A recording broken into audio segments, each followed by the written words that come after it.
মা আপনারা তো খাদিজার উত্তরসূরি, আপনারা তো আয়েশার উত্তরসূরি, আপনারা তো মারিয়ামের উত্তরসূরি, আপনারা হলেন আসিয়ার উত্তরসূরি। আসিয়া রাদিয়াল্লাহু তাআলা, আসিয়া আলাইহিস সালাম, তিনি আল্লাহর বিধান মেনেছেন, আল্লাহকে ভালোবেসেছেন। ফেরাউন তার উপরে জুলুম করেছে, ফেরাউনের জুলুমকে তিনি ভয় পায় নাই। তিনি ভয় না পেয়ে আল্লাহর প্রতি ঈমান এনেছেন, জীবনটা আল্লাহর রাহে তিনি উৎসর্গ করে দিয়েছেন, আল্লাহর জন্য জীবনটা তিনি দিয়েছেন। এই যে জীবনটা তিনি দিয়েছেন, এর দ্বারা আপনাকে বুঝতে হবে মুসলমানদের এই বিজয়ের পিছনে নারীদের অবদান কখনোই কম নয়। আমি একটা ছোট্ট ঘটনা বলবো, ছোট্ট ঘটনা বলে আপনাদের উদ্দেশ্যে আর চারটা থেকে পাঁচটা কথা বলবো। বেশি সময় আমি আপনাদের কাছ থেকে নেব না। আপনারা কতদিনে ক্লান্ত ছিলেন, আজকেও আপনারা বাড়ির কাজগুলো এক জায়গায় করে সেগুলো এক পাশে করে এখানে হাজির হয়েছেন। আপনাদের উদ্দেশ্যে আর কয়েকটা কথা আমি বলবো। এর পূর্বে নারীরা যে ইসলামের জন্য কতটা দৃঢ় ছিলেন, ধৈর্যশীল ছিলেন, এটা মা আপনাকে বুঝতে হবে।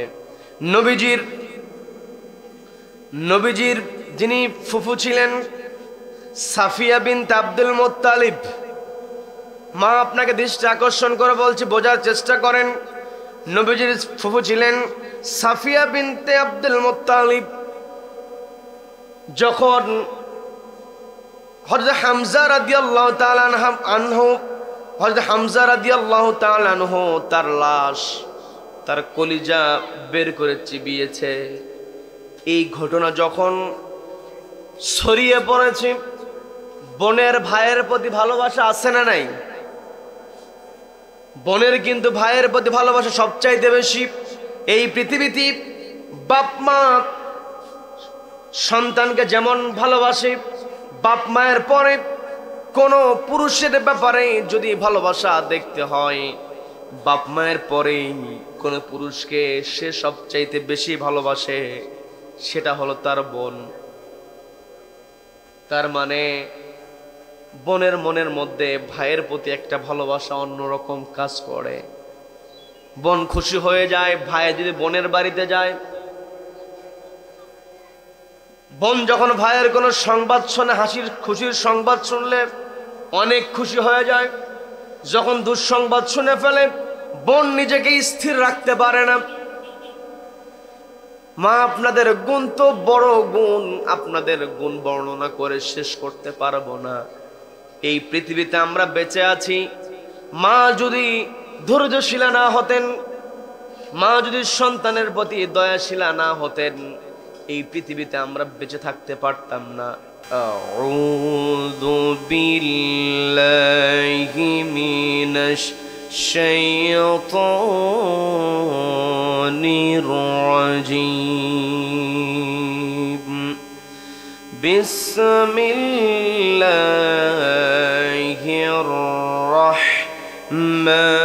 রাহমানির রাহিম।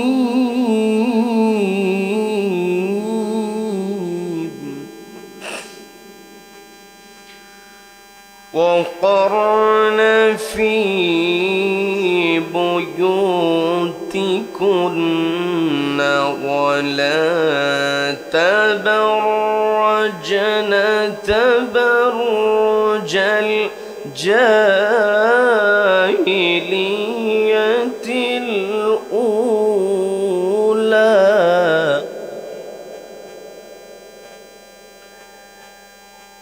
ولا تبرجن تبرج الجاهلية الأولى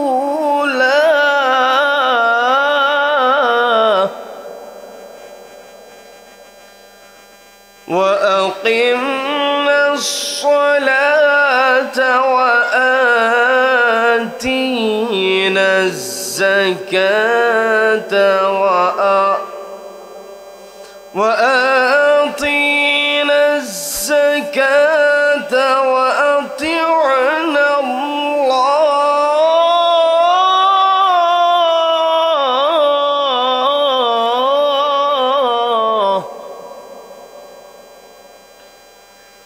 وأطعنا الله ورسوله ورسوله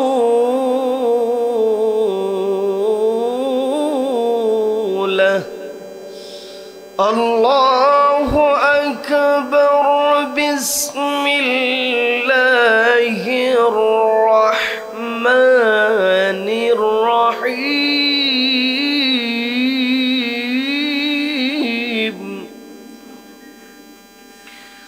إن الله وملائكته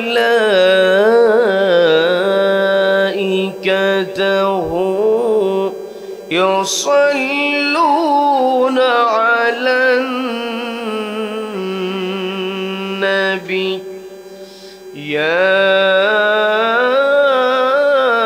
أيها الذين آمنوا صلوا عليه وسلموا تسليما ما بونر من بون اللهم صل على سيدنا مولانا محمد وعلى آله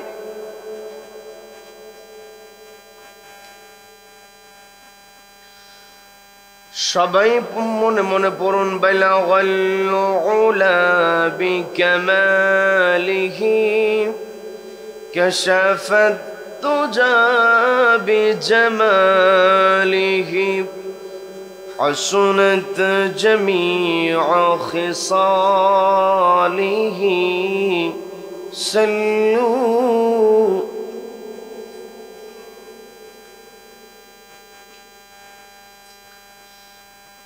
মধ্য বাসিরপুর ইসলামী সমাজ কল্যাণ পরিষদের উদ্যোগে আয়োজিত নবম বার্ষিকী তাফসীরুল কোরআন মাহফিলের আজকের এই মহিলা সমাবেশে উপস্থিত হয়েছি। আমাদের মাঝে এই অধিবেশনে সভাপতিত্ব করছেন শ্রদ্ধাভাজন অত্র এলাকার সম্মানিত মুরব্বী জনাব আব্দুল কাদির সাহেব। আমার পূর্বে কথা বলেছেন উদীয়মান তরুণ আলোচক, আমার অত্যন্ত কাছের ভালোবাসার স্নেহের হযরত মাওলানা আমিরুল ইসলাম কাউসার সাহেব। কথা বলেছেন হযরত মাওলানা মুহাম্মদ আব্দুল হক সাহেব সহ আমন্ত্রিত উলামায়ে কেরাম। উপস্থিত রয়েছেন আমার দিনদার ভাইয়েরা, বিশেষ করে পর্দার অন্তরাল থেকে কোরআন এবং হাদিসের আলোকে কিছু কথা শোনার জন্য উপস্থিত হয়েছেন অত্র এলাকার এবং পার্শ্ববর্তী এলাকা হতে আগত আমার অত্যন্ত শ্রদ্ধেয়া মা এবং বোনেরা। আলোচনার সূচনায় আমি সকলকে অভিনন্দন জানাচ্ছি, মোবারকবাদ জ্ঞাপন করছি সেই মহান রব্বুল ইজ্জত ওয়াল জালালের শেখানো ভাষায়। বলছি আসসালামু আলাইকুম ওয়া রাহমাতুল্লাহি ওয়া বারাকাতুহু। সম্মানিত হাজিরিন, আমরা আল্লাহর শ্রেষ্ঠ সৃষ্টি রব্বুল আলামিন আমাদেরকে পৃথিবীতে পাঠিয়েছেন। এই পৃথিবীতে আমাদের আগমন হয়েছে আমাদের সবার যিনি পিতা আদম আলাইহিস সালাতু ওয়াস সালাম এবং আমাদের সকলের মা যিনি হযরত হাওয়া আলাইহাস সালাম। তো পর্দার আড়ালে আমার মা বোনেরা উপস্থিত হয়েছেন। বিশ্বনবী জনাবে মুহাম্মদুর রাসূলুল্লাহ সাল্লাল্লাহু আলাইহি ওয়াসাল্লাম তিনি যখন কোরআনের দাওয়াত দিলেন, তার সামনে যে পরিবেশ তৈরি হয়েছিল, কঠিন প্রতিকূল অবস্থার মধ্য দিয়ে নবীজিকে কোরআনের দাওয়াত দিতে হয়েছে। নবীজির সেই কঠিন সময় নবীজিকে সবচাইতে পাশে থেকে যিনি উৎসাহ জাগিয়েছেন তিনি হলেন হযরতে খাদিজাতুল কুবরা রাদিয়াল্লাহু তাআলা আনহা। পর্দালের মা বোনেরা, আপনারা একটু কানটা খাড়া করে শুনবেন, বোঝার জন্য চেষ্টা করবেন। নবীজিকে যেমনটা খাদিজাতুল কুবরা রাদিয়াল্লাহু তাআলা আনহা তিনি সহযোগিতা করেছেন, আপনাদের বড় দায়িত্ব আপনাদেরকে সচেতন হতে হবে, আপনাদেরকে দায়িত্বশীলার ভূমিকায় থাকতে হবে। কারণ একটা পরিবারে মা যখন সচেতন হয়ে যায়, সেই পরিবারের সন্তানেরা সবাই সচেতন হয়। মা যখন নামাজি হয়, মাকে দেখে সন্তানরা নামাজ শিখে ফেলে। মা যদি কোরআন তেলাওয়াত করে, সন্তান মায়ের কোরআন তেলাওয়াত শুনে শুনে সন্তান সূরা মুখস্থ করে ফেলে, আয়াত মুখস্থ করে ফেলে। পর্দালের মা বোনেরা, একটা এক্সাম্পল আপনাদেরকে আমি দেই, সেটা হলো আপনি যদি নামাজি হন, আপনার সন্তান আপনাকে দেখে অটোমেটিক নামাজি হয়ে যাবে। অনেক সময় পরিবারে ছোট্ট বাচ্চা থাকে, 2.5 বছর 3 বছর ছোট ছোট বাচ্চা থাকে। এই 2.5-3 বছরের বাচ্চা মা যা করে সেটাকে অনুসরণ করে। আমরা অনেক সময় খেয়াল করে দেখি, মা অজু বানিয়ে জায়নামাজ বিছিয়ে নামাজ আদায় করে। মায়ের এই নামাজের দৃশ্য সবসময় ছোট বাচ্চা লক্ষ্য করে। তো এমনও দৃশ্য আমাদের চোখের সামনে পড়ে যায়, এমনও দৃশ্য আমরা দেখে ফেলি, মা অজু বানিয়েছেন, জায়নামাজে দাঁড়াবেন, জায়নামাজটা বিছিয়ে দিয়েছেন। এমতো অবস্থায় মায়ের ছোট্ট বাচ্চা যদি থাকে, 2.5 বছর 3 বছরের ছোট্ট বাচ্চা, মাকে সুযোগ না দিয়া জায়নামাজের উপরে মায়ের আগেই গিয়ে হাজির হয়ে সেখানে সেজদা দেওয়া শুরু করে। এমন দৃশ্য কিন্তু আমরা দেখি। মানে ও মায়ের সঙ্গে পাল্লা দিয়ে নিজেই নামাজ শুরু করে দেয়। আবার দেখবেন মা তো নামাজের মধ্যে ঠোঁট নাড়ায়। মা বোন, আপনাদের দৃষ্টি আকর্ষণ করে বলছি, মা নামাজের মধ্যে ঠোঁট নাড়ায় বলতে সে মা সূরা পাঠ করে, কোরআন তেলাওয়াত করে, কিন্তু ছোট মানুষ তো বোঝে না। ও কি করবে? মায়ের মতো ঠোঁট নাড়াতে থাকবে। বলেন না সুবহানাল্লাহ। এই জন্য মা, আপনাকে দৃষ্টি আকর্ষণ করে বলছি, আপনার সন্তান যেমন আপনাকে অনুসরণ করে, আপনাকে দেখে দেখে শেখার চেষ্টা করে, আপনার ভিতরে সেই দায়িত্বটা নিয়ে আসতে হবে। এই পৃথিবীতে আমার আপনার দায়িত্ব রব্বুল আলামিন আমাকে আপনাকে পাঠিয়ে দিয়েছেন। আমার আপনার দায়িত্ব হলো জীবনটাকে পরিচালনা করতে হবে আল্লাহর বিধানের আলোকে। আল্লাহ যেই বিধানগুলো আমাদেরকে দিয়েছেন, এই বিধান আমাদেরকে মেনে চলতে হবে। ব্যক্তিগত জীবনে, পারিবারিক জীবনে, সামাজিক, রাষ্ট্রীয় প্রত্যেকটা পর্যায়ে আমাদের ভূমিকা থাকতে হবে। আমাদের লক্ষ্য হতে হবে, আমাদের টার্গেটটা দাঁড় করাতে হবে। আমরা সবাই চাইবো একমাত্র আল্লাহর সন্তুষ্টি। আল্লাহকে সন্তুষ্ট করার জন্য প্রত্যেকটা কর্মসূচি আমাদেরকে গ্রহণ করতে হবে। ও আমার পর্দার মা বোনেরা, আপনাদের কি আল্লাহ রাব্বুল আলামিন সর্বোচ্চ মর্যাদা দিয়েছেন। নবীজি যেই সময়টাতে পৃথিবীতে আগমন করেছিলেন, নবীজি আগমন করেছিলেন অন্ধকারের যুগে, যেই সময়টাতে মানুষের কোনো অধিকার ছিল না, যেই সময়টাতে মানুষকে মূল্যায়ন করা হতো না, জোর যার মুল্লুক তার, যে যেমন করে পারত তেমন করে তার রাজত্ব খাটানোর চেষ্টা করত, শক্তি খাটানোর চেষ্টা করত। আর সেই সময়টাতে ছিল এমন সময়, যে সময়টাতে নারীদেরকে কোনো সম্মান দেওয়া হতো না, নারীদের কোনো মর্যাদা দেওয়া হতো না। এমন অবস্থা হতো, কন্যা সন্তান জন্মগ্রহণ করলে কন্যা সন্তানদেরকে জীবন্ত পুঁতে ফেলা হতো। এমনও ঘটনা আছে, স্বামী তার স্ত্রীকে বলে দিয়েছে, তোমার গর্ভে যে সন্তান আছে, সেই সন্তান যদি পুত্র সন্তান হয় তাহলে সেটার সংবাদ আমাকে দেবে, আর যদি কন্যা সন্তান হয় আগের থেকেই তারা গর্ত রেডি করে রাখত। আগের থেকেই গর্ত করে রাখত। সন্তান যদি পুরুষ হতো, পুত্র সন্তান হতো, তাহলে তাকে বাঁচিয়ে রাখা হতো। আর যদি কন্যা সন্তান হতো, আগের থেকে তৈরি করা গর্তের মধ্যে তাকে জীবন্ত কবরস্থ করা হতো। কোন পুরুষ ওই সময়টাতে নিজের কন্যা সন্তানের পরিচয় দিতে চাইতো না। কন্যার পিতা মেয়ের সন্তানের পিতা হয়েছে এই পরিচয়টা পুরুষরা দিতে চাইতো না।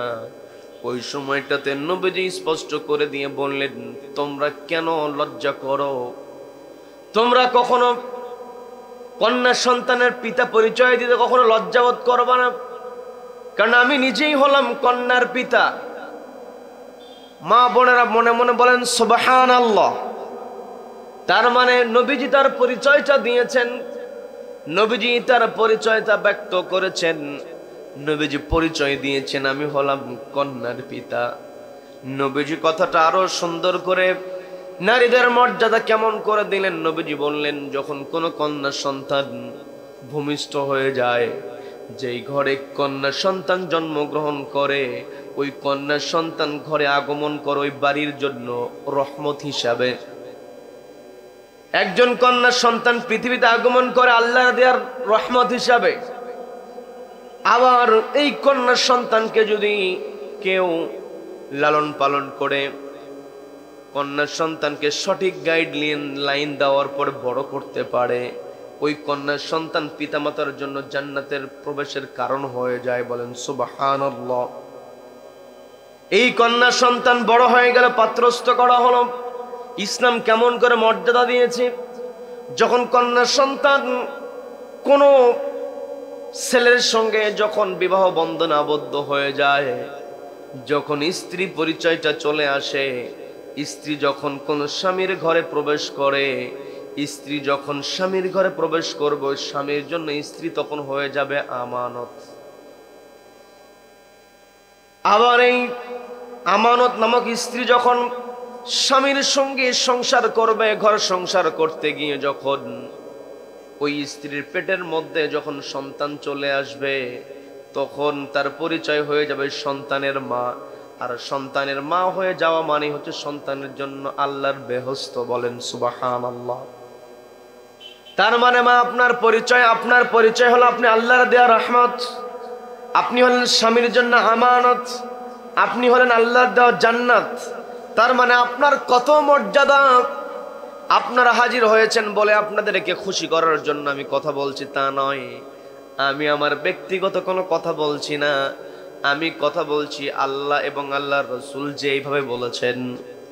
এই জন্য মা আমি আমার আলোচনার সূচনায় পবিত্র কোরআনের 33 নম্বর সূরা সূরা আল হাজাবের 33 নম্বর আয়াতে কারিমা থেকে তেলাওয়াত করেছি, যে আয়াতে আল্লাহ রাব্বুল আলামিন আপনাদেরকে ডাক দিয়ে বলেছেন, নারীদেরকে ডাক দিয়ে আল্লাহ বলছেন, ওয়াকরনা ফি বুয়ুতিকুন্না ওয়ালা তাবাররাজনা তাবাররুজাল জাহিলিয়াতিল উলা। বলেন আল্লাহু আকবার। আল্লাহ রাব্বুল আলামিন নারীদেরকে অর্ডার দিয়ে বলছেন, ওয়াকরনা ফি বুয়ুতিকুন্না, ও নারীরা, ও মহিলারা, তোমরা তোমাদের ঘরে অবস্থান করবে। ওয়ালা তাবাররাজনা তাবাররুজাল জাহিলিয়াতিল উলা। জাহেলি যুগে মেয়েরা যেমন তাদের নিজের সৌন্দর্য প্রদর্শন করত, ওই রকম করে সৌন্দর্য প্রদর্শন করা যাবে না। নারীরা সবচেয়ে বড় সম্মানী জিনিস। নবীজি সুন্দর করে বলে দিলেন, আদ দুনিয়া কুল্লুহা মাতা ও খৈরুল মাতাইদ দুনিয়া আল মারআতুস সালিহা। এই পৃথিবীতে যত সম্পত্তি আছে, সমস্ত সম্পত্তির মধ্যে সর্বশ্রেষ্ঠ সম্পত্তি হলো একজন নেককারিনী স্ত্রী। বলেন সুবহানাল্লাহ। তার মানে মা আপনি নিজেকে শ্রেষ্ঠ বানাতে পারবেন, আপনি ঘরে অবস্থান করবেন, আবার প্রয়োজনে আপনাকে ঘরের বাইরে যেতে হবে। আপনি যখন ঘরের বাইরে বের হবেন, ওয়ালা তাবাররাজনা তাবাররুজাল জাহিলিয়াতিল উলা, ওই জাহেলি যুগের মেয়েরা যেমন সৌন্দর্য প্রদর্শন করতো, ওই রকম সৌন্দর্য প্রদর্শন আপনি করতে পারবেন না। আপনাকে পর্দায় থাকতে হবে, আপনাকে নিজের সম্মানটা বুঝতে হবে। আমার আপনার বাড়িতে যখন কোনো দামি কোনো জিনিস যদি আমার আপনার ঘরে থাকে, আমি আপনি ওই দামি জিনিসটা, সাপোজ আমরা যদি এক্সাম্পল দিতে পারি, কিছু টাকা রাখা আছে, ওই টাকা কিন্তু আমি আপনি আগের দিনে ছিল সিন্দুক, কি মুরব্বী ঠিক আছে না? আগের দিনে সিন্দুক ছিল, বাক্স ছিল, আলমারি ব্যবহার হতো। এখন বর্তমান সময়ে বিভিন্ন ওয়াল শোকেস বলেন, ডিজাইনের কিছু আলমারি ব্যবহার করা হয়, সেখানে ড্রয়ার থাকে, ওই ড্রয়ারের মধ্যে তালা দিয়ে রাখা হয়। আবার স্বর্ণ যদি রাখা হয় ঘরের মধ্যে রেখেছে, মা বোনেরা তো স্বর্ণ ব্যবহার করে, মা বোনদের স্বর্ণর ব্যবহারের অনুমতি ইসলাম দিয়েছে, কিন্তু পুরুষ কখনোই স্বর্ণ ব্যবহার করতে পারবে না। পুরুষের স্বর্ণ ব্যবহার সম্পূর্ণ নিষেধ। সেই দিকে আমি যাব না। মা বোনদেরকে বলছি, মা আপনি আপনার মূল্যবান স্বর্ণ, আপনার গহনা আপনি আলমারির মধ্যে রেখে দেন। আলমারির বাহিরে তালা আছে, আবার ড্রয়ার আছে, সেখানেও তালা। আবার যেই প্যাকেটের মধ্যে রাখা হয়, বর্তমান তো প্রযুক্তির কল্যাণে যেই প্যাকেটের মধ্যে রাখা হয়, যে বাক্সের মধ্যে রাখা হয়, সেখানেও কিন্তু কি সিস্টেম দেওয়া থাকে, সিকিউরিটি সিস্টেম দেওয়া থাকে। এই যে মা আপনার স্বর্ণটাকে হেফাজতের জন্য, আপনার অর্থটাকে হেফাজতের জন্য আপনি আলমারিতে পাল্লাতে তালা দিয়ে দেন, ড্রয়ারে তালা দিয়ে দেন, আবার যে বাক্সে রাখেন সেখানে সিকিউরিটি কোড দিয়ে আপনি হেফাজত করেন। কারণ একটাই কারণ, চোর যেন চুরি করতে না পারে, সেটা যেন কেউ নিতে না পারে। আপনি তো সবচাইতে বড় মূল্যবান সম্পদ। নবীজি বললেন, ও খয়রুল মাতাঈদ দুনিয়া আল মারআতুস সালিহা, একজন নেককারিনী স্ত্রী হলো সবচাইতে বড় সম্পদ। এই জন্য মা আপনাকে ঢেকে থাকতে হবে। আপনি পড়াশোনা করবেন, আপনি সব জায়গাতেই যাবেন, কিন্তু আপনার শর্ত হলো আপনাকে অবশ্যই পর্দা মেইনটেইন করতে হবে। আমার দেশে যারা নারীদের অধিকার নিয়ে কথা বলে, এরা নারীদের অধিকার দিতে চায়, শুধুমাত্র উলঙ্গ হওয়ার অধিকার এরা দিতে চায়, বেপর্দা হওয়ার অধিকার দিতে চায়, কিন্তু পর্দায় রাখার অধিকার এরা দিতে চায় না। এরা মূলত নারীদেরকে সম্মান দেয় না, এরা মূলত নারীদেরকে পণ্য বানাতে চায়। আপনি মার্কেটে যাবেন, মার্কেটে গিয়ে দেখবেন বর্তমানে কষ্ট নিয়ে কথাগুলো বলতে হয়। বড় বড় মার্কেটগুলোতে নারীদেরকে দারোয়ান বানায় রাখা হয়েছে, কোন অফিসের রিসিপশনে দায়িত্ব দেওয়া হয়েছে নারীদেরকে, সেখানে সুন্দর করে সাজিয়ে নারীদেরকে প্রদর্শন করা হয়। কিন্তু ইসলাম তো তা বলে নাই। ইসলাম এমন নারীর মর্যাদা দিয়েছে। আমার পূর্বে আমার স্নেহের আমিরুল ইসলাম কাউসার সে একটা কথা বলেছে, মা আপনাদেরকে আমি সেই কথাটা আবার একটু রিপিট করে বলার জন্য চেষ্টা করি। সেটা হলো, মা আপনাকে ইসলাম ইনকামের জন্য কোনো বাধ্যবাধকতা দেয় নাই। আপনার ইনকাম করতে হবে, এটার কোনো বাধ্যবাধকতা ইসলাম দেয় নাই। আপনি যদি ইনকাম করতে পারেন সেটা ভালো কথা, কিন্তু ওই ইনকামটা করতে হবে, আপনাকে পর্দায় থাকতে হবে। আপনার যে দায়িত্ব, আপনার যেই পর্দার মধ্যে আল্লাহ থাকার জন্য বিধান দিয়েছেন, সেই পর্দাকে আপনাকে মেইনটেইন করে আপনি ইনকাম করতে পারেন, এটা আপনার জন্য অতিরিক্ত। আবার কোন নারী যদি ইনকাম করে, ওই ইনকামের উপরে তার স্বামী কখনোই হস্তক্ষেপ করতে পারবে না। ইসলাম সে অর্ডার দিয়েছে, বলেন সুবহানাল্লাহ। তার মানে মা আপনাকে সর্বোচ্চ মর্যাদা ইসলাম দিয়েছে। মা আপনি ইনকাম করবেন, এটা আপনার মুস্তাহাব বিষয়, আপনার ইচ্ছাধীন বিষয়। কিন্তু পুরুষের ক্ষেত্রে আল্লাহ রাব্বুল আলামিন বাধ্যবাধকতা দিয়েছেন, স্ত্রীকে ভরণ পোষণ দিতে হবে, সন্তানের ভরণ পোষণ দিতে হবে। স্বামী যদি বাহির থেকে হারাম ইনকামও করে আসে, ওই হারামের ব্যাপারে স্ত্রীকে কখনো জিজ্ঞাসা করা হবে না। আবার মা আপনি চিন্তা করেন না, আপনি আবার এই চিন্তা করা যাবে না যে যেহেতু আমার স্বামী যদি হারাম ইনকাম করে, ওই টাকা ওই অর্থ আমার জন্য যেহেতু হালাল, তার মানে স্বামী আমার হারাম ইনকাম করে বেশি বেশি অর্থ আমাকে দিয়ে দিক। এই চিন্তা মা আপনি করতে পারবেন না। আমার দেশে অনেক বড় বড় অফিসার আছে, কষ্ট নিয়ে কথাগুলো বলতে হয়। অফিসারের বেতন হলো 40,000 টাকা, কিন্তু ঈদের মধ্যে স্ত্রীর হাতে উঠায় দেয় 50,000 টাকা, এটা তোমার জন্য মার্কেট করো। স্বামীর বেতন 40,000 টাকা, স্ত্রীর হাতে উঠায় দিয়েছে 1,00,000 টাকাতে মার্কেট করো। ওই স্ত্রী উচিত ছিল, তোমার বেতন তো 40-50,000 টাকা, তুমি আমাকে কিভাবে 1,00,000 টাকা দাও? তুমি টাকাটা কোথায় পেলে? আপনাকে আল্লাহ প্রশ্ন করবে না। কিন্তু স্বামীকে যদি আপনি সত্যি ভালোবেসে থাকেন, স্বামীকে জাহান্নাম থেকে দূরে সরিয়ে রাখার জন্য আপনাকে জীবন সঙ্গিনী হিসেবে স্বামীর ব্যাপারে আপনাকে সচেতন হতে হবে।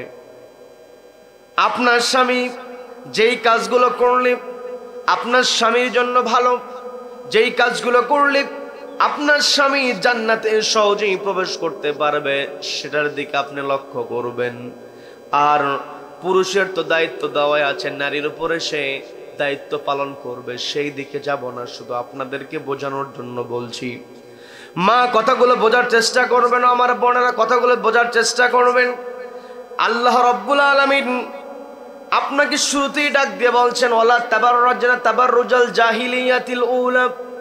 জাহিলি যুগের মেয়েরা যেমন তাদের সৌন্দর্য প্রদর্শন করত, কষ্ট নিয়ে বলতে হয় বর্তমান সময়ে যেই সমস্ত নায়িকাদের, যে সমস্ত নর্তকীদের পোশাকগুলো আমার মায়েরা পরতে চায়, নর্তকীরা নায়িকারা তারা তো নষ্টা চরিত্রের, তাদের চরিত্র তো ঠিক নাই, তারা তাদের সৌন্দর্যকে প্রদর্শন করে তারা অর্থ ইনকাম করে। সিনেমাতে যখন কোনো নায়িকা কোনো ড্রেস পরে, এই ড্রেসটা তার পরিচালক তাকে শিখিয়ে দেয়, ড্রেস তোমাকে পরতে হবে।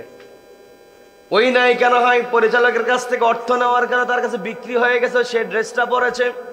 অথচ মা আপনার ওই পরিচালকের কাছ থেকে কোনো ফায়দা, আপনার দুনিয়ার কোনো ফায়দা নেওয়া নাই। আপনি কেমন করে, আমার মাথার মধ্যে বিষয়টা আসে না, যে নায়িকা নিজের সৌন্দর্য প্রদর্শন করেছে, পরিচালকের কাছ থেকে লক্ষ লক্ষ টাকা নিয়েছে, নিয়ে সে যেই ড্রেসটা পরেছে সেটা তার ওই টাকার বিনিময়ে ড্রেস পরা।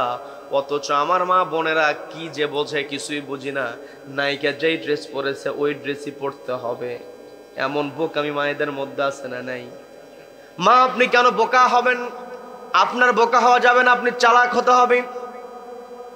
আপনার ওই বোকামিকে, আপনার এই আবেগকে পুঁজি করে বর্তমান সময়ের যারা আছে এরা অর্থ ইনকাম করতে চায়। আবার অনেক পুরুষকে দেখা যায় নারী তার স্ত্রীকে নিয়ে কোথায় ঘুরতে গেছে একেবারে খোলামেলা ছবি ফেসবুকের মধ্যে পোস্ট করে দেয়। মা এই ব্যাপারে আপনাকে সচেতন হতে হবে। আবার অনেক মা বোনদেরকে দেখা যায় ঘুরতে গিয়েছে, মজা করে ঠাট্টা চলে হলো, যেই ফেসবুকে যে ছবিটা শেয়ার করা হলো, এই যে পৃথিবীতে যে আমলগুলো আছে, আপনি হয়তো ফজরের নামাজে আজকে উঠতে পারেন নাই, আপনি উঠতে পারেন নাই, ঘুম থেকে জাগ্রত হয়েছেন, দেরি হয়েছে, ঘুম থেকে ওঠার পরে ফজরের নামাজ পড়ার সুযোগ আছে। রমজান মাস আসছে মা, আপনি আপনার কিছু বাধ্যবাধকতা থাকার কারণে আপনি যে দিনগুলোতে রোজা রাখতে পারবেন না, পরবর্তী দিনে সে রোজার কাজা আপনি আদায় করতে পারবেন। আপনি যেই কাজটা করলেন, যে ইবাদতের কথা আল্লাহ বলেছেন, সেই ইবাদত আপনি করতে পারলেন না, পরবর্তীতে কাজা করার একটা সিস্টেম থাকে। আপনি এখন দান করতে পারলেন না, পরবর্তীতে আপনি দান করতে পারবেন। কিন্তু যেই মা বেপরদা হয়ে যাবে, এই বেপরদার কাজা করার কিন্তু কোনো সুযোগ নাই। মা আপনার নামাজ ওয়াক্ত মিস হয়ে গিয়েছে, আপনি কাজা আদায় করতে পারবেন। আপনার রোজা মিস হয়ে গিয়েছে, আপনি রোজা আদায় করতে পারবেন। আপনি দান সাদকা করতে পারেন নাই, পরবর্তীতে আদায় করতে পারবেন। কিন্তু আপনি পর্দা করেন নাই, নতুন করে আর পর্দা করার কোনো সুযোগ থাকবে না। আপনাকে ঢেকে থাকতে হবে, আপনাকে নিজেকে কন্ট্রোল করতে হবে। আল্লাহ সুন্দর করে কথাগুলো সাজালেন। শুরুতে আল্লাহ বললেন, ওয়ালা তাবাররাজনা তাবাররুজাল জাহিলিয়াতিল উলা। এই কথা বলার পর আল্লাহ বলল, আকিমনাস সালাহ, নামাজ কায়েম করো। তার মানে শুধুমাত্র পুরুষদেরকে বলা হয় নাই, পুরুষদেরকে বলা হচ্ছে আকিমুস সালাহ। এই জায়গাতে সরাসরি পুরুষদেরকে বলা হয়েছে। আবার কোনো কথা যদি বলা হয়, পুরুষদেরকে বলা হয়, ওই কথা অনেকটা নারীদের উপরেও বিধান চলে আসে। আমি সেই দিকে গভীরভাবে বোঝাতে যাব না। এই আয়াতের মধ্যে আমি বলতে নিয়েছিলাম পবিত্র কোরআনের 33 নম্বর সূরা, সূরা আহজাবের 33 নম্বর আয়াত, সূরার নাম্বারও 33, আয়াত নাম্বারও 33। মা বোনেরা একটু মেলাবেন, বাসায় গিয়ে পড়ার চেষ্টা করবেন। সূরার নাম্বার হলো 33, আবার আয়াতের নাম্বারও 33। যে আয়াতে আল্লাহ রাব্বুল আলামিন মা আপনাকে ইন্ডিকেট করে বলছেন, বোন আপনাকে ইন্ডিকেট করে আল্লাহ বলছেন ওয়া আকিমনাস সালাত, নামাজ কায়েম করো। নিজে নামাজ পড়তে হবে, পরিবারে নামাজ কায়েম করতে হবে।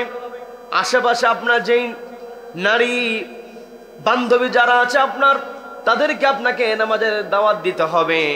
আবার বলা হলো আতিনাজ যাকাত, আপনার যদি অর্থ থাকে, আপনার যদি সম্পত্তি থাকে, সেই সম্পত্তি থেকে আপনাকে যাকাত প্রদান করতে হবে। আবার আল্লাহ রাব্বুল আলামিন সুন্দর করে বললেন আতিআনাল্লাহ ওয়া রাসূলাহ, আল্লাহ এবং তার রাসূল যেই অর্ডারগুলো দেয় সেই অর্ডারগুলো মানতে হবে। আতিআনা, ইতাআত করতে হবে, মেনে নিতে হবে। ও আমার মা বোনেরা, বোঝার চেষ্টা করবেন। এই জায়গাতে আল্লাহ সবার আগে বললেন তোমরা সৌন্দর্য প্রদর্শন করতে পারবে না, এরপরে বললেন নামাজ কায়েম করবে, যাকাত প্রদান করবে, এবং আল্লাহ এবং তার রাসূল যেই অর্ডার তোমাদেরকে দিয়ে দেয় সেই অর্ডার তোমরা মানবে। পবিত্র কোরআনের আরেকটা সূরা, সূরা মুমতাহিনা, সূরা মুমতাহিনার 12 নম্বর আয়াত আল্লাহ রাব্বুল আলামিন নবীজিকে ডাক দিয়ে বলছেন, নবীজিকে নারীদের ব্যাপারে 6টা নির্দেশনার কথা আল্লাহ বললেন এই আয়াতের মধ্যে। 6টা নির্দেশনার ব্যাপারে আল্লাহ নবীজিকে অর্ডার করে বলছেন, নবী আপনি সতর্ক হন। আপনার কাছে যখন নারীরা যখন আসবে আপনার কাছে বায়াত হতে, মক্কা বিজয়ের পরে নারীরা হয়েছে নবীজির কাছে বায়াত হওয়ার জন্য। নবীজির হাত রেখে, তার মানে যে নবীজির হাতে স্পর্শ করছে তা কিন্তু নয়। আমার দেশে ভণ্ড পীরেরা নারীদেরকে বায়াত করায়, আছে না নাই? ভালো যদি পীর হয়, পীর যদি আমল আলা হয়, আপনি অবশ্যই তার কাছে মুরিদ হবেন। কিন্তু যেই পীর নামাজ পড়ে না, নিজেই গাঞ্জা টানে, সেই পীরের কাছে মুরিদ হওয়া যাবে, কখনো মুরিদ হওয়া যাবে না। নবীজির কাছে নারীরা যখন বায়াতের জন্য শুরু করলো, আল্লাহ রাব্বুল আলামিন নবীজিকে ডাক দিয়ে বলছেন, নবী ইয়া আইয়ুহান নাবিয়্যু ইযা জাআকাল মুমিনাতু ইউবাইউনাকা আলা আল্লা ইউশরিকনা বিল্লাহ।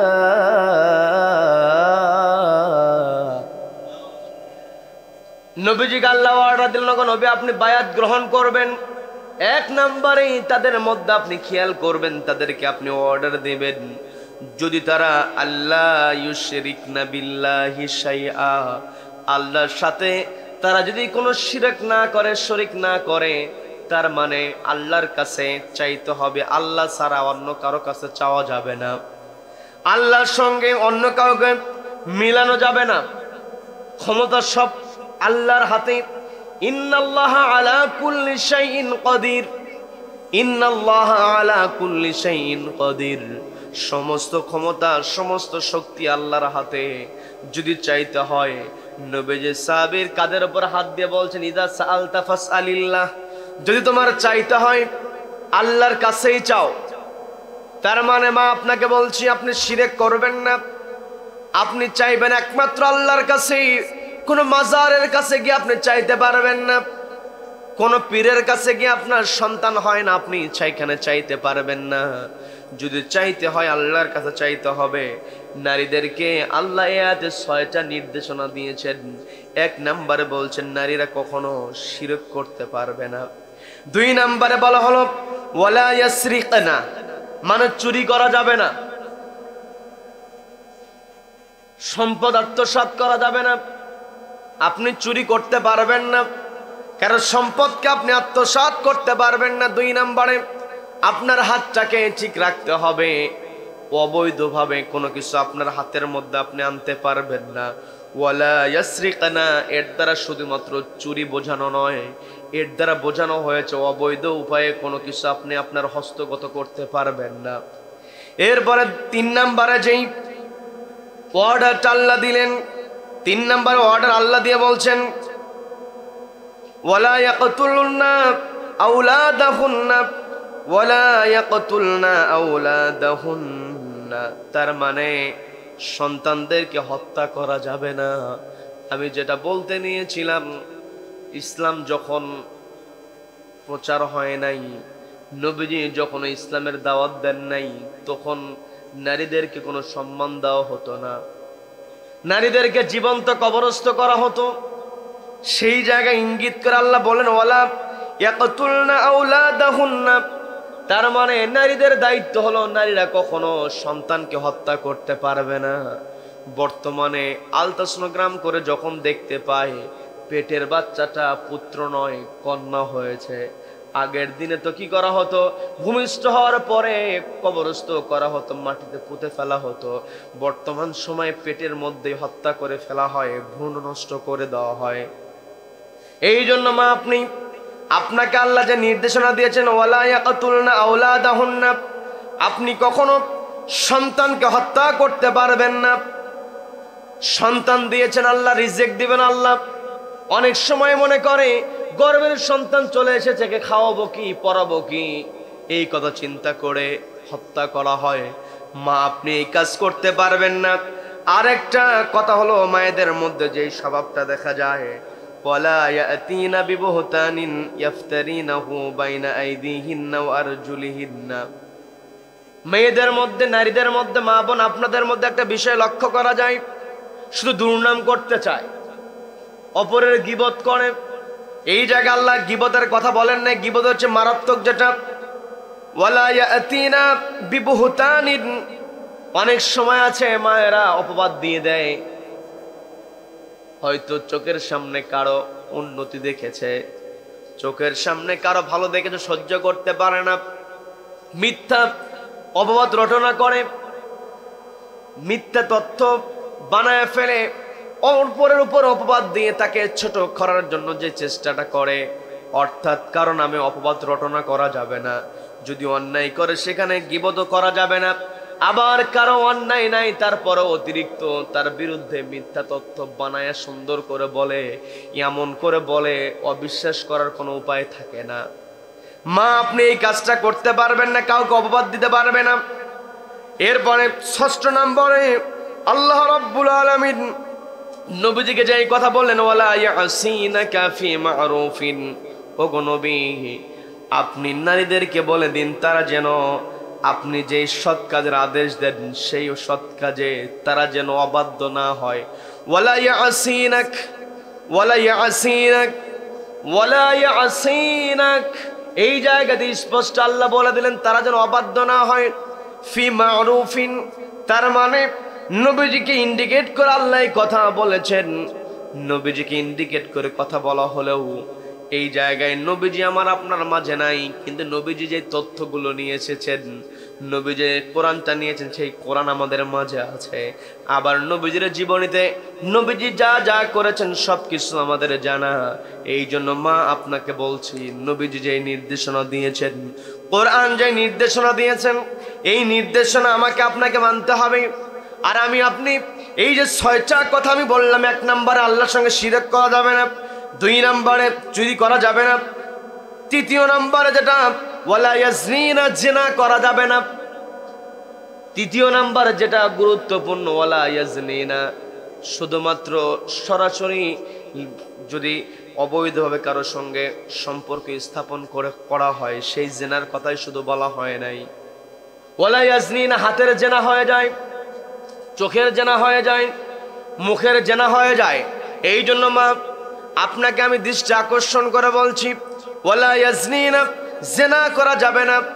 আপনাকে পবিত্র থাকতে হবে, আপনি পবিত্র থাকবেন, আপনাকে পবিত্র হতে হবে। সূরার নাম সূরা মুমতাহিনা। তার মানে মা আপনাকে দৃষ্টি আকর্ষণ করে বলছি, আপনাকে তো আল্লাহ নির্দেশনা দিয়েছেন আপনি শিরক করবেন না, আপনি চুরি করবেন না, আপনি জেনা করতে পারবেন না।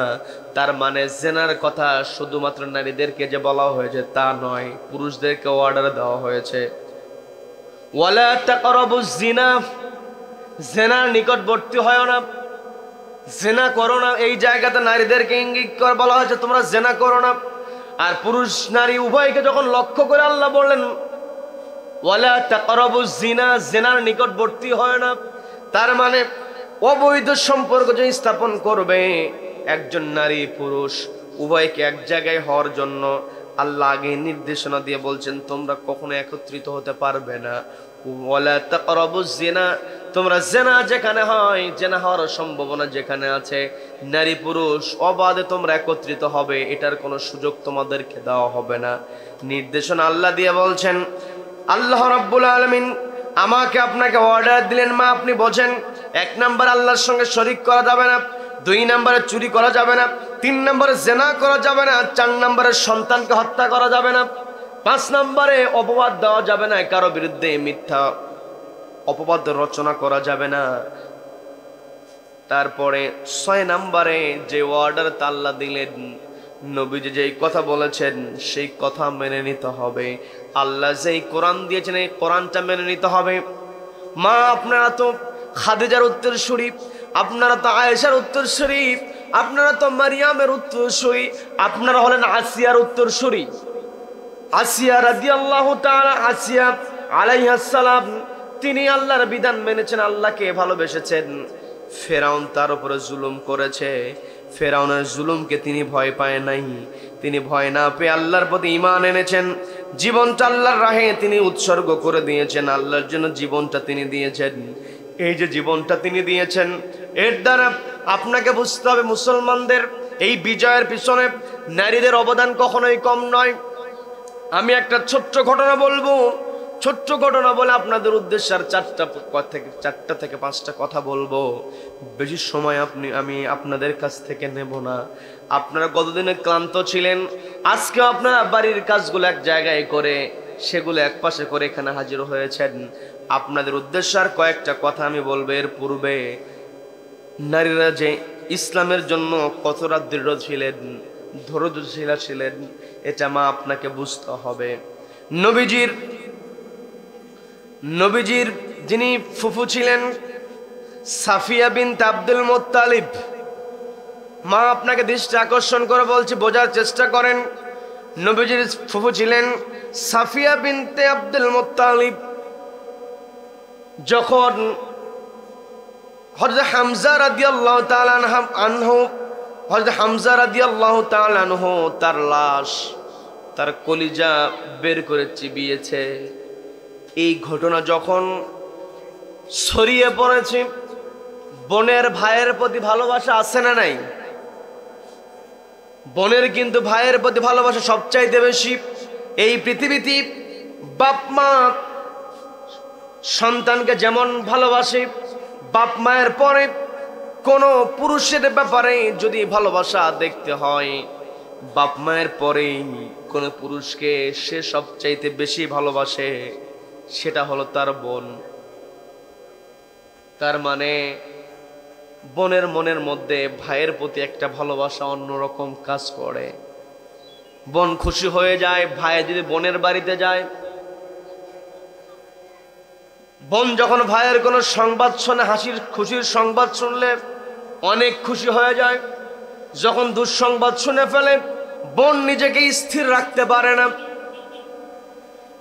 মা আপনাদের গুণ তো বড় গুণ, আপনাদের গুণ বর্ণনা করে শেষ করতে পারবো না।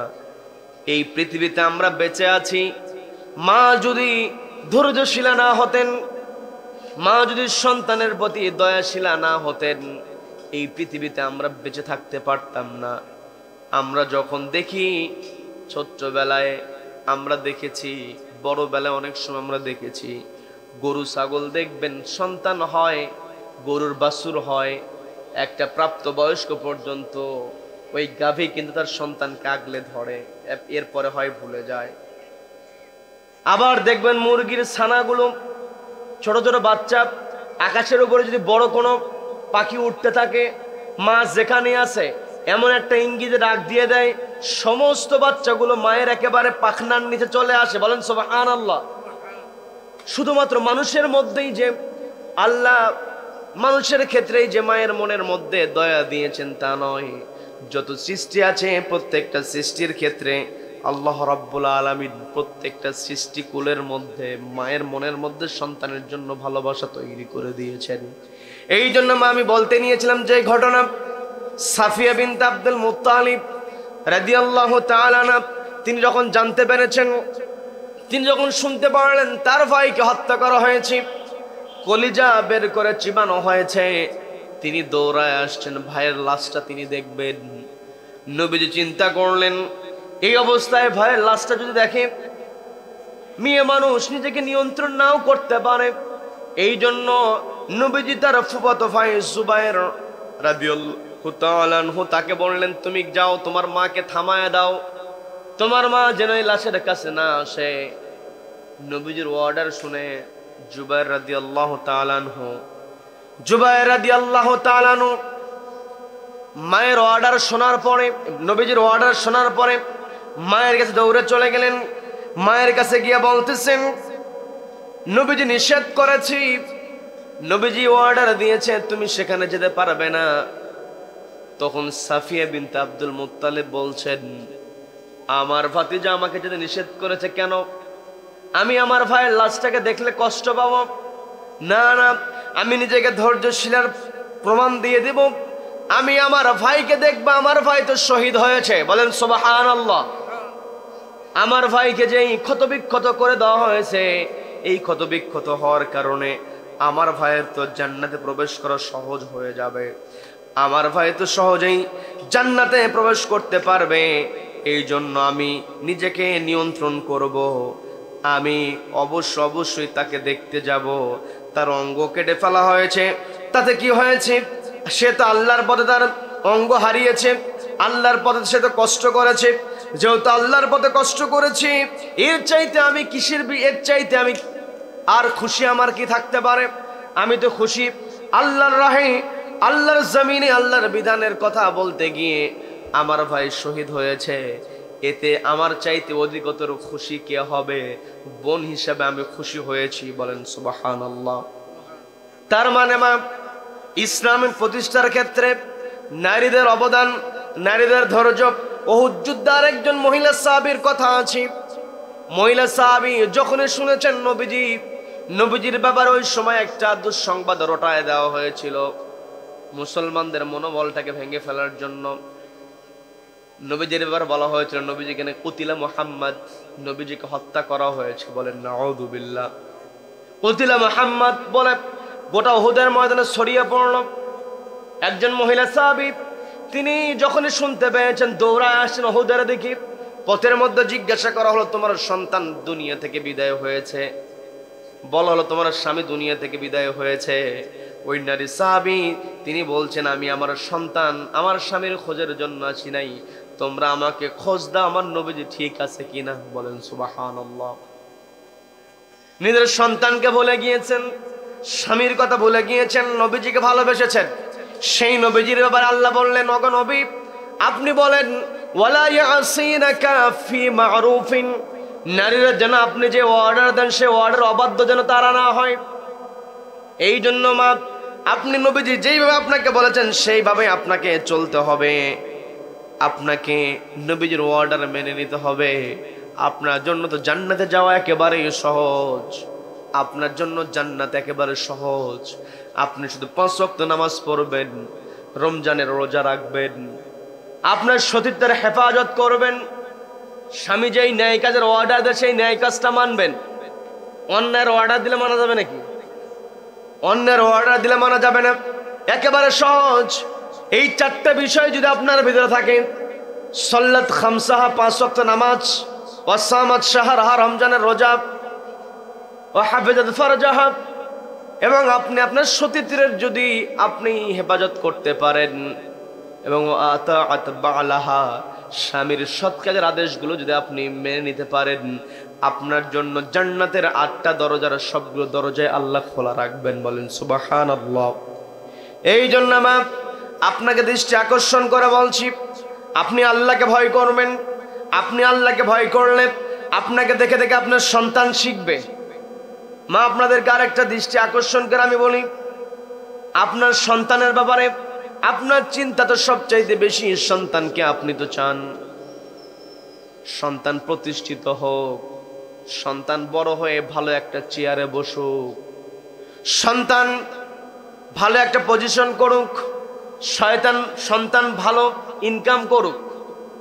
এক বাক্যে যদি আমরা বলি, প্রত্যেকটা মায়ের চিন্তা হলো সন্তান কেমন করে বড় করতে হবে, বড় হওয়ার পরে সন্তানের জন্য কোনো অভাব না থাকে।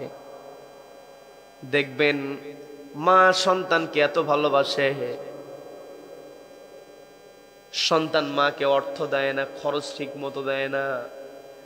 এলাকার মানুষ যদি সন্তানের বিরুদ্ধে বলে তোমার সন্তান নাকি তোমাকে খরচ দেয় না, বলে তোমাকে কে সে এই কথা বললো, মা কিন্তু রেগে যায়।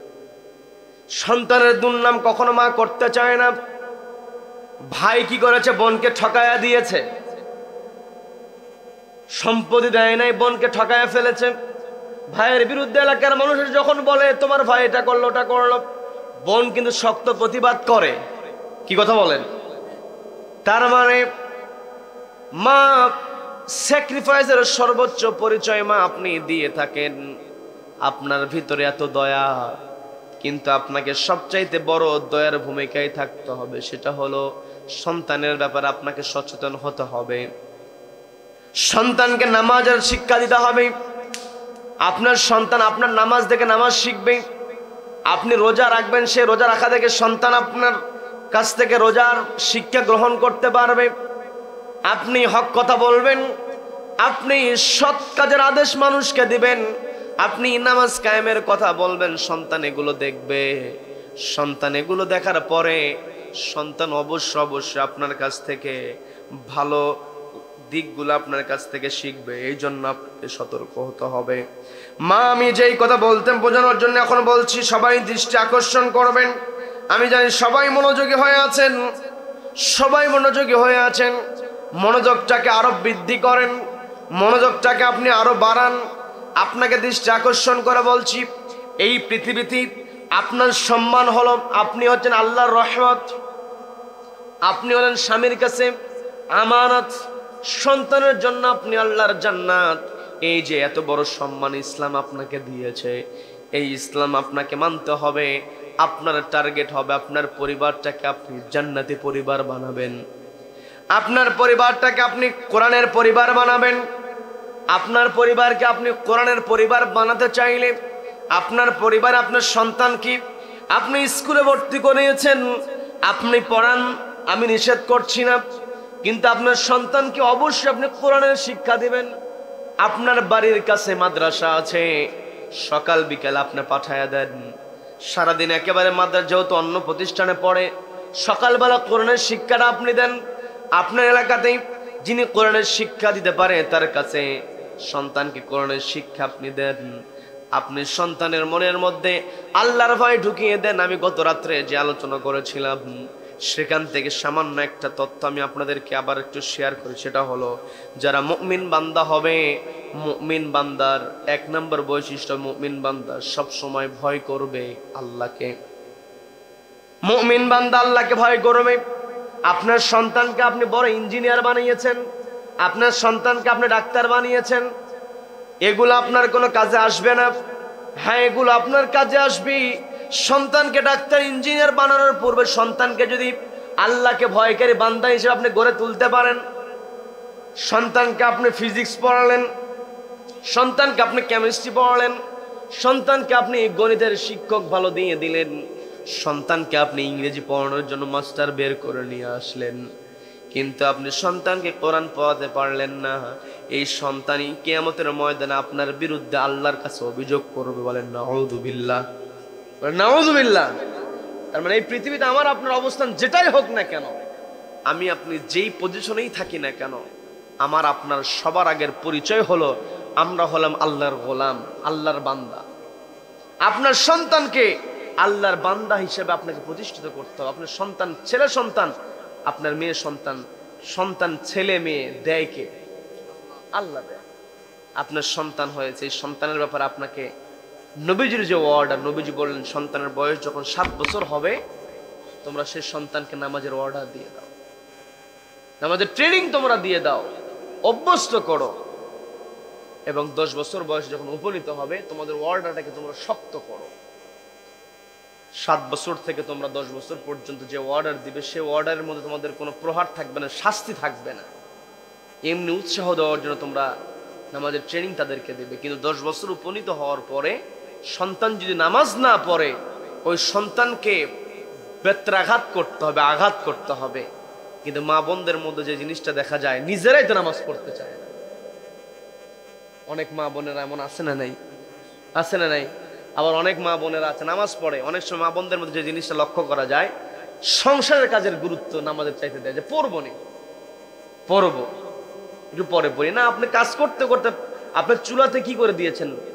তরকারি উঠাই দিয়েছেন, আপনি ভাত বসায় দিয়েছেন, আপনি ওই ফাঁকে এসে নামাজটা পড়ে আপনি চলে যান। আপনার দিকে কাজও হবে, নামাজও হয়ে যাবে। আপনি যে অবস্থায় থাকেন, কারণ আপনাকে তো আর জামাতে অংশগ্রহণ করতে হয় না, যে পুরুষদের ক্ষেত্রে আজান হয়ে যায়, মসজিদে জামাতে যেতে হয়। আপনার তো জামাতে যেতে হয় না, আপনাকে কত সহজ আল্লাহ করে দিয়েছেন।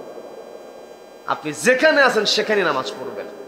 নামাজ কায়েমের কথা আল্লাহ বলেন, আকিমনাস সালাহ, নামাজ কায়েম করো। শুধুমাত্র পুরুষদেরকেই বলা হয় না, স্পেশালি আলাদা করে নারীদেরকে বলা হয়েছে নামাজ কায়েম করো। এই নামাজ কায়েমের এই ব্যাখ্যায় অধিকাংশ যেই ব্যাখ্যা আর যারা তাফসীর করেছেন তারা যেই তথ্যটা দিয়েছেন, পরিবারে নামাজ অবশ্যই পরিবারে নামাজ কায়েম করতে হবে। সমাজে আত্মীয় স্বজন যারা আছে, আপনার পরিবেশ আশেপাশে যেটা আছে, আপনার এরিয়ার মধ্যে যারা আছে, এদেরকে আপনি নামাজের দাওয়াত দিবেন, নামাজ প্রতিষ্ঠার জন্য আপনি চেষ্টা করবেন। আপনার যেই ভূমিকা, এই ভূমিকা আপনাকে অবশ্যই উত্তীর্ণ হতে হবে। কারণ আমাকে আপনাকে আল্লাহ ধরবেন, অবশ্যই ধরবেন। কিয়ামতের ময়দানে এমন পরিস্থিতি হবে, সন্তানের ফায়সালা যদি জাহান্নাম হয়ে যায়, সন্তানের ফায়সালা যদি জাহান্নাম হয়ে যায়, ওই সন্তান মায়ের বিরুদ্ধে আল্লাহর কাছে অভিযোগ করবে, রব্বানা আরিনাল লাযাইনা আদাল্লানা মিনাল জিন্নি ওয়াল ইনসি নাজআলহুমা তাহতা আকদামিনা লিয়াকুনা মিনাল আসফালিন। ওগো আল্লাহ, পৃথিবীতে ছিলাম, নামাজ খুব পড়ি নাই, কিন্তু আমার যে মুরব্বীরা ছিল, আমার যে অভিভাবক ছিল, এরা তো আমাকে নামাজের অর্ডার দেয় নাই, নামাজের শিক্ষা দেয় নাই। সে মুরব্বীরা কোথায়, সে অভিভাবকরা কোথায়? আরিনা, আমাদেরকে দেখায় দেন। ওই সমস্ত মুরব্বীদের বুকের উপর পা দিয়ে জাহান্নামে যাব, বলেন নাউযুবিল্লাহ।